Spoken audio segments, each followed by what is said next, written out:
नमो नमो विद्यार्थियों, हम पढ़ रहे हैं बीए पार्ट सेकंड में संस्कृत विषय में नाटक कालिदास विरचित अभिज्ञान शाकुंतलम। अभिज्ञान शाकुंतलम जो नाटक है उसमें प्रारंभ जब होता है तो राजा एक मृग का पीछा कर रहा है। शिकार करने के लिए राजा रथ पर विराजमान है और मृग भाग रहा है आगे। तो उसका जब हम वर्णन कर चुके थे, अब क्या होता है कि उसके मार्ग में ऋषि आ जाते हैं और जिनमें 3 ऋषि हैं। एक का नाम है बैखानस। बैखानस नाम का जो ऋषि है विद्यार्थियों, बैखानस ऋषि ये कहता है कि महाराज ये जो हिरण है ये मारने योग्य नहीं है, इसको आप मत मारिए। तो राजा कहता है, वो राजा से वह शिष्य कहता है कि ये जो मृग है आश्रम का मृग है। तब वार्तालाप होता है तो वे ऋषि कुमार राजा को ये बताते हैं कि यह समीप में ही ऋषि कण्व का आश्रम है जो मालनी नदी के किनारे पर है। तो राजा पूछता है कि आश्रम में ऋषि हैं क्या? तो ऋषि कुमार बताते हैं कि महाराज आश्रम में उनकी पुत्री है शकुंतला जो अतिथि सत्कार के लिए नियुक्त की गई है और उसके भाग्य की शांति के लिए ऋषि कण्व सोम तीर्थ गए हुए हैं। तो राजा सोचता है कि चलो मैं वहीं अपना निवेदन कर देता हूँ, वह अपने पिता से कह देगी। तो जब रथ को आगे बढ़ाता है तो वह सारथी से कहता है राजा कि देखो ऐसा लग रहा है समीप में ही आश्रम है, क्योंकि वहाँ पर जो चिन्ह दिखाई दे रहे हैं जिनसे ये पता चल सकता है कि यहाँ आश्रम है, उन चिन्हों का वर्णन करते हुए राजा कहता है कि यहाँ समीप में ही आश्रम है। देखिए क्या कहता है, देखिए नीवाराः सुख गर्भ कोटर मुख भ्रष्टास तरुणाम अधः प्रस्निग्धः क्वचित इंगुदी फल विधः सूच्यन्ते उपलाः विश्वास उपगमात अभिन्न गतया शब्दम सहन्ते मृगाः तोय आधाय पथाश्च बलकल शिखा निस्यन्द रेखानुकिताः। देखिए क्या कहते हैं, राजा का कथन है। अगर आप भी लिखते हैं कि प्रसंग तो आप लिखेंगे कि इस पद्य में राजा दुष्यंत आश्रम के चिन्हों का वर्णन करते हुए कहता है। देखिए क्या कहता है राजा, नीवाराः सुख गर्भ कोटर मुख भ्रष्टाः तरुणाम अधः। राजा ने क्या देखा वहाँ पर कि जो नीवार के धान हैं, नीवार एक अन्न होता है जो वन में पाया जाता है, तो उसको क्या है तोते ले जाते हैं। तो तोतों के जो घोंसले होते हैं, घोंसले नहीं बोलते हैं उनको, क्या बोलते हैं हम, कोटर बोलते हैं। जो तोते पेड़ में जो छिद्र बना करके अंदर जो रहने लग जाते हैं उसको क्या बोलते हैं विद्यार्थियों, कोटर बोलते हैं। तो क्या बताया, गर्भ कहते हैं उसके अंदर का जो स्थान होता है कोटर का। जैसे कोई पेड़ होता है उसको काट लेते हैं और काट करके तोते उसमें भीतर रहने लग जाते हैं, तो उसको कहते हैं गर्भ, और उस संपूर्ण को कहते हैं कोटर, गर्भ कोटर। तो देखिए नीवार के जो धान हैं, जो अन्न हैं, सुख गर्भ कोटर, सुख कहते हैं तोता को, और उसका जो कोटर होता है उसके मुख भ्रष्ट, उसके मुख से गिरे हुए, तरुणाम अधः, तरुणाम कहते हैं वृक्षों के नीचे पड़े हुए हैं। क्या देखता है, देखिए वह राजा वहाँ पर चिन्ह आश्रम के कि देखो नीवार धान होता है वह कहाँ पाया जाता है, वन में और आश्रम में, और वहाँ से तोते ले जाते होंगे अपने बच्चों के लिए। तो जो कोटर हैं उनमें से उनके कोटर के मुख से गिर जाते हैं कहाँ पर, वृक्षों के तनों के नीचे, वृक्षों की जड़ों में नीचे। तो राजा ने क्या देखा, देखिए नीवाराः सुख गर्भ कोटर मुख भ्रष्टाः तरुणाम अधः, कि देखो सारथी राजा कहता है जो नीवार के धान हैं, नीवार के जो अन्न हैं, वे नीवार नाम के अन्न जो तोते होते हैं, सुख तोता जो होता है, उनके गर्भ कोटर के मुख से गिर गए हैं। और कहाँ गिरे हुए हैं, भ्रष्ट कहते हैं गिरे हुए, तरुणाम अधः, वृक्षों के नीचे उनकी जड़ों में गिरे हुए हैं। और कौन से स्थानों पे गिरे हुए हैं? जहाँ पर तोते का गर्भ कोटर है और उस कोटर के मुख से गिरे तो उसके नीचे वृक्षों की जड़ों में गिरे हुए हैं। क्या गिरे हुए हैं? नीवार नाम के अन्न। देखिए क्या कहता है, नीवाराः सुख गर्भ कोटर मुख भ्रष्टास तरुणाम अधः। क्या कहता है राजा कि अरे सूत देखो, यहाँ तो आश्रम के चिन्ह दिखाई दे रहे हैं। क्यों दिखाई दे रहे हैं? कि नीवाराः, जो नीवार के अन्न हैं, वे तोतों के गर्भ कोटर के मुख से गिरे हुए वृक्षों की जड़ों में पड़े हुए हैं। पहली बात तो ये बताई। दूसरा क्या कहता है, प्रस्निग्धाः, स्निग्ध कहते हैं विद्यार्थियों चिकना, तो प्रस्निग्धाः अत्यंत चिकने। क्या देखा उसने राजा ने कि प्रस्निग्धाः अत्यंत चिकने। क्वचिद इंगुदी फल विदः, क्वचित माने कहीं कहीं पर, इंगुदी फल विदः। इंगुदी का एक फल होता है जिसको वे तोड़ते थे जो ऋषि हैं। तो क्वचित क्या कहा? पहले कहा उसने कि प्रस्निग्धाः अत्यंत चिकने, क्वचित माने कहीं कहीं पर, इंगुदी फल विदः इंगुदी के फल को तोड़ने वाले। क्या कहा? इंगुदी फल विदः इंगुदी के फल को तोड़ने वाले। सूच्यन्त एव उपलाः, सूच्यन्त एव उपलाः, कि उपलाह कहते हैं पत्थर। पत्थर दिखाई दे रहे हैं। आप अपने घरों में प्रयोग करते हैं, जैसे चटनी वटनी बनाने के लिए आप करते हैं प्रयोग, तो पत्थर कैसा हो जाता है? चिकना हो जाता है।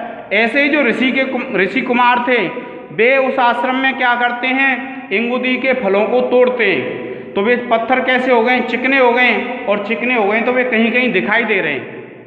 तो राजा ने पहला तो क्या चिन्ह बताया कि जो वृक्ष हैं उनमें जो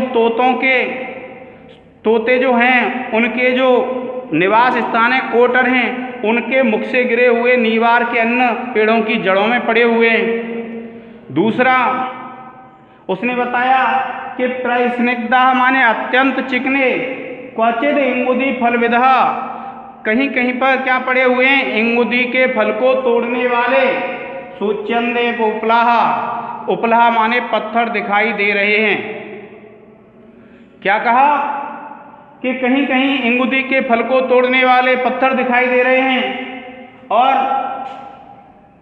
चिकने पत्थर हैं। फिर देखिए, विश्वास उपगमात, विश्वास प्राप्त करने के कारण, अभिन्न गतयः, जिनकी गति भिन्न नहीं है, ऐसे शब्दम सहन्ते मृगाः, के मृग शब्दों को सहन कर रहे हैं। उसने क्या बताया राजा ने? क्योंकि अगर जंगल का मृग होगा तो भाग जाएगा, किंतु जो आश्रम के मृग हैं, रथ आ गया है फिर भी वे भाग नहीं रहे। उनकी गति कैसी है? जैसे पहले थी। तो क्या कहा राजा ने?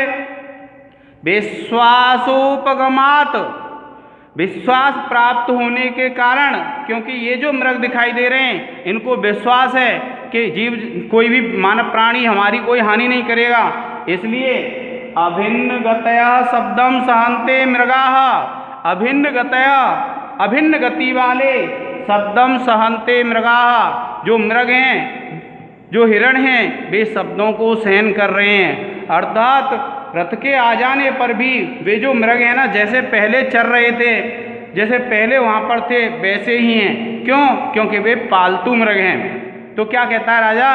विश्वासोपगमात अभिन्न गतया शब्दम सहन्ते मृगाः, कि विश्वास प्राप्त करने के कारण अभिन्न गति वाले मृग शब्दों को सहन कर रहे हैं। जो शब्द हो रहे हैं, जो ध्वनि हो रही है, किसकी? उस रथ की जिस पर राजा बैठा हुआ है, किंतु मृग भाग नहीं रहे। तो राजा कहता है ये पालतू मृग हैं और आश्रम के ही मृग हैं। और तोय आधार पताश्च बलकल शिखा निश्चंद रेखांकिताः, तोय कहते हैं जल को और आधार कहते हैं जिसमें जल भरा हुआ होता है। क्या बताया? तोय, तोय कहते हैं जल को और आधार कहते हैं जिसमें जल भरा हुआ होता है, और पथा कहते हैं रास्ते। जैसे मान लीजिए जल किस में भरा हुआ होता है, सरोवर में भरा हुआ तो होता है, तालाब में भरा हुआ होता है, और उसके रास्ते। तो क्या कहा, तोय आधार पथाश्च, जल के जो आधार हैं सरोवर आदि, उनके जो रास्ते हैं, बलकल शिखा निश्चंद रेखांकिता, बलकल शिखा निश्चंद रेखांकिता, जो बलकल वस्त्र होते हैं, शिखा कहते हैं उनके जो शिखा हैं, उनके जो किनारे हैं, उनसे निश्चंद माने टपकती हुई, रेखांकिता रेखा से युक्त हो गए। जब ऋषि तालाब आदि में बलकल वस्त्रों को धोकर के लाते हैं, तो जब धोकर के लाते हैं तो उनमें से जो पानी टपकता है, उस पानी टपकने से जो रास्ता है उसमें रेखा सी बन गई है। तो क्या कहता है राजा, देखिए, तोय आधार पथाश्च, कि जल के जो आधार हैं और उनके जो रास्ते हैं, बलकल शिखा, जो बलकल वस्त्र हैं उनके कोने से, शिखा कहते हैं उसका कोना, निश्चंद रेखांकिता, बलकल वस्त्र के कोने से टपकने से, रेखांकिता, उस रास्ते में कैसी हो गई है, रेखा सी अंकित हो गई है। क्या कहता है राजा, देखिए सारथी से कि हे सूत, देखिए यह जो स्थिति है ना, वो ऐसा प्रतीत हो रहा है जैसे यहाँ आश्रम समीप में ही है। क्यों, देखिए क्या कहता है कि निवाराह सुख गर्भ कोटर मुख भ्रष्टास तरुणाम अधा, कि देखो वृक्षों के नीचे तोतों के गर्भ कोटर के मुख से गिरे हुए नीवार धान पड़े हुए हैं, और प्रस्निग्धा क्वचित इंगुदी फल विधा सूच्यंते उपला, कि प्रस्निग्धा अत्यंत चिकने, क्वचित इंगुदी फल विधा, कि कहीं कहीं पर उपलाह कहते हैं पत्थर पड़े हुए हैं। और कौन से पत्थर, जिससे इंगुदी के फलों को तोड़ते होंगे ऋषि कुमार, ऐसे कुछ पत्थर पड़े हुए हैं। और विश्वासो उपगमात अभिन्न गतया शब्दम सहंते मृगा, और विश्वास प्राप्त करने के कारण, पालतू मृग होने के कारण, रथ की ध्वनि से भी जिनकी गति भिन्न नहीं हो रही है, ऐसे जो मृग हैं वो शब्दों को सहन कर रहे हैं। और तोय आधार पथाश्च बलकल शिखा निश्चंद रेखांकिता, और तोय आधार पथाश्च कहते हैं जो जल के आधार हैं, जो जल के रास्ते हैं, जल के आधार जो होते हैं, जल के आधार होते हैं सरोवर आदि, उनके जो रास्ते हैं उनमें जब ऋषि अपने बलकल वस्त्रों को पानी में धोकर के लाते हैं तो उनमें से पानी टपकता रहता है, तो उससे उस रास्ते में क्या है, रेखा सी बन गई है। और ये जो सभी चिन्ह हैं वो किसके हैं, आश्रम समीप होने के। अब देखिए आप लिखेंगे विशेष, विशेष में लिखेंगे विद्यार्थियों आप, पहला तो लिखेंगे इसमें छंद। तो देखिए कितने वर्ण हैं, 1 2 3 4 5 6 7 8 9 10 11 12 13 14 15 16 17 18 19, एक चरण में 19 हैं। और आप जानते हैं 19 वर्ण का कौन सा होता है, शार्दूल विक्रीडतम। तो आप दिखा देंगे इस पद्य में शार्दूल विक्रीडतम छंद है, शार्दूल विक्रीडतम।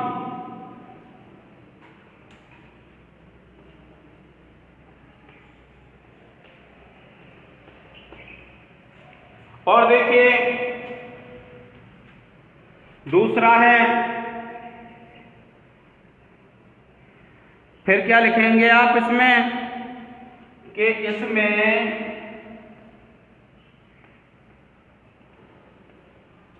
स्वभावोक्ति अलंकार है,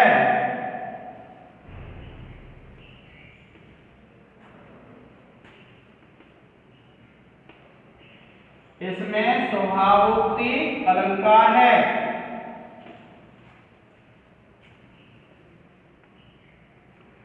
और देखिए फिर आप लिखेंगे इसमें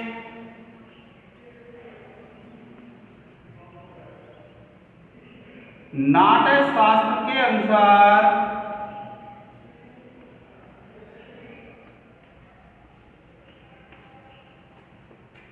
इसमें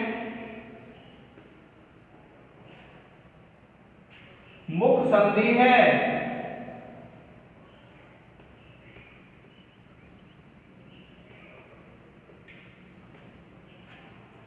और देखिए कालिदास वैदर्भी की रीति के कवि हैं, तो आप लिख देंगे इस पद्य में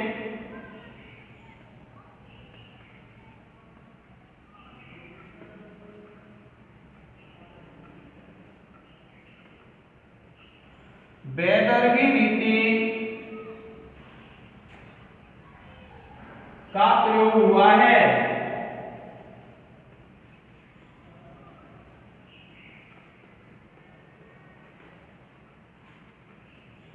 विद्यार्थियों इसका एक स्क्रीनशॉट ले लें।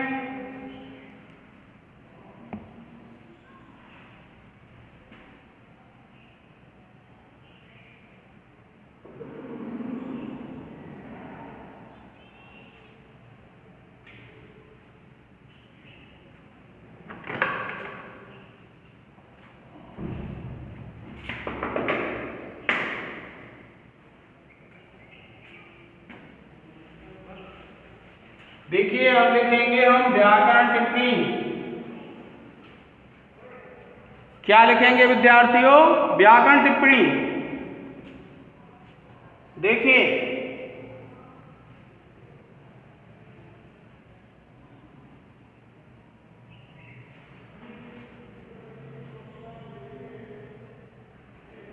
पहली जो व्याकरण टिप्पणी है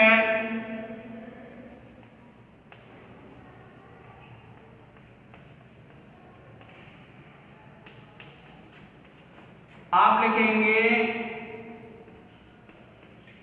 एवोपलाह। आप लिखेंगे एव प्लस उपलाह और आप लिख देंगे गुण संधि।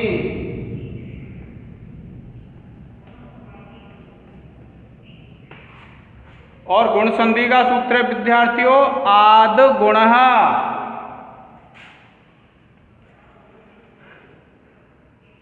फिर देखिए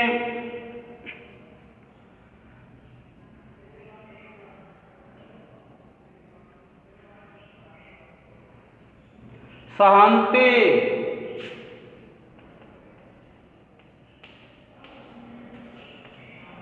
आप लिखेंगे सह धातु आत्मनेपद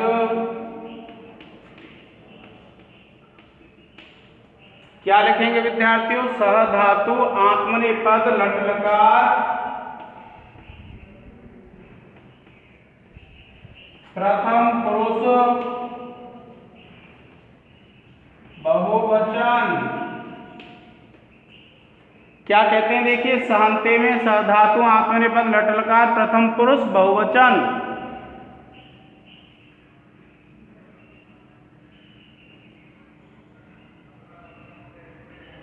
और देखिए अभिन्न। अभिन्न में आप लिख देंगे अभिन्न में आप लिख देंगे अभिध धातु है और स प्रत्यय है विद्यार्थियों।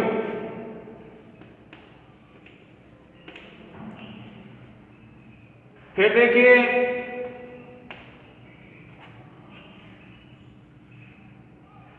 देखिए रेखांकिता।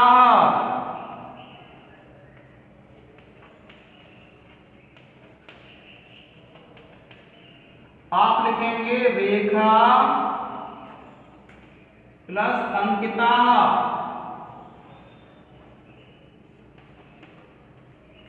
और आप लिख देंगे विद्यार्थियों दीर्घ संधि।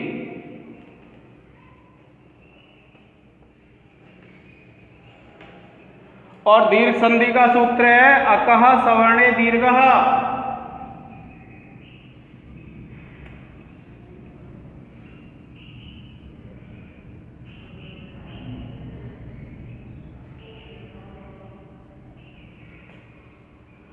अब देखिए यहां पर एक व्याकरण टिप्पणी हो जाएगी तोय आधार। तो तोय प्लस आधार दीर्घ संधि। अब देखिए यह है मृगा। तो आप लिखेंगे मृग शब्द प्रथमा विभक्ति बहुवचन। इसी प्रकार से आप लिखेंगे नीवाराः, आप लिखेंगे नीवार शब्द प्रथमा विभक्ति बहुवचन। देखिए विश्वास उपगमात, यहां पर संधि हो जाएगी गुण संधि और सूत्र हो जाएगा आद्गुणः। प्रिय विद्यार्थियों, आप इसको स्क्रीनशॉट ले लें और अच्छी तरह से स्मरण कर लें। आज क्या है, बरसात का मौसम है, बरसात पड़ रही है, इसलिए अंधेरा होने के कारण श्यामपट्ट कम दिखाई दे रहा है। आज के लिए इतना ही, धन्यवाद।